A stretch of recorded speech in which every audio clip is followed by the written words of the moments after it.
And we're on scene tonight with surveillance video from Hamilton County, Illinois, showing the dangers that police and deputies face every day, including at their own precinct. Aaron Seeley was arrested by police for possession of a stolen vehicle and possession of meth. He was handcuffed in the room at the sheriff's department, and as this video begins, you're going to see that only his right hand is restrained. But the second a deputy and police officer leave the room, Seeley furiously tries to free himself. The officer and deputy then return, and as Seeley continues to try to get out, he appears to ask the deputy to loosen the cuff on his right hand, which the deputy does.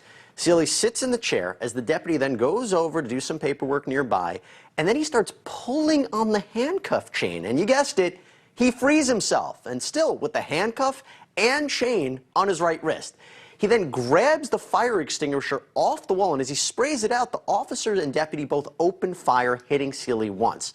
Now, state police investigators say that they both told Seeley to put the fire extinguisher down before they opened fire. Seeley was held at gunpoint, then he was handcuffed again and given first aid. He was taken to the hospital in critical condition, where he eventually recovered, and then, of course, was sent straight to jail. Now, thankfully, neither the officer nor the deputy were injured in this incident, and it does remain under investigation. Joining me once again, Sean Sticks Larkin, retired Tulsa police lieutenant. So Sticks, you know, the suspect was handcuffed with just one arm. I feel like that's not proper procedure, just to handcuff one arm. You know, it does vary by agency to agency. We're fortunate here in Tulsa when we have a suspect detained, we actually have a holding cell for them that they're going to be handcuffed in there even to something, not in an open area like this. Again, probably some training issues here. You never want to leave a suspect, somebody you have under arrest, unattended like this, because these type of things happen. Are you supposed to loosen the handcuff if they ask for it?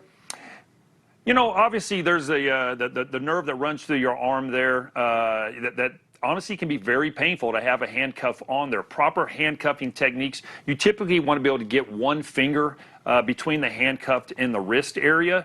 And then the handcuffs themselves actually have a locking device on it, which prevents it from getting tighter on the wrist or, or loose. So typically, if that one finger can fit in there, it's plenty tight, and most people in society cannot get their hand out of it.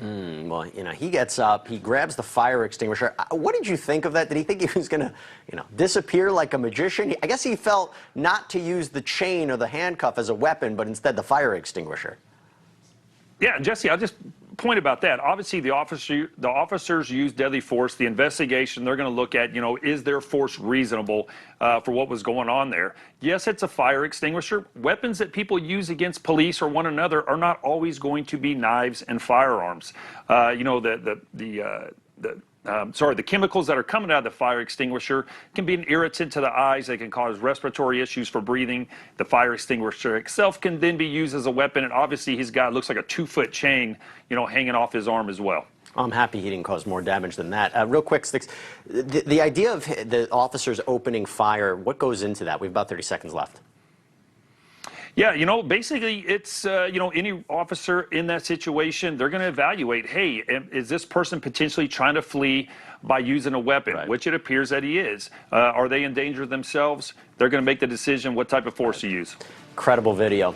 Sean Larkin, thank you. Great having you on tonight. And that does it for us tonight. It's been a pleasure filling in for Dan. Banfield starts right now. Thank you for watching. Click the red subscribe button below so you can get more of NewsNation's fact-driven, unbiased coverage.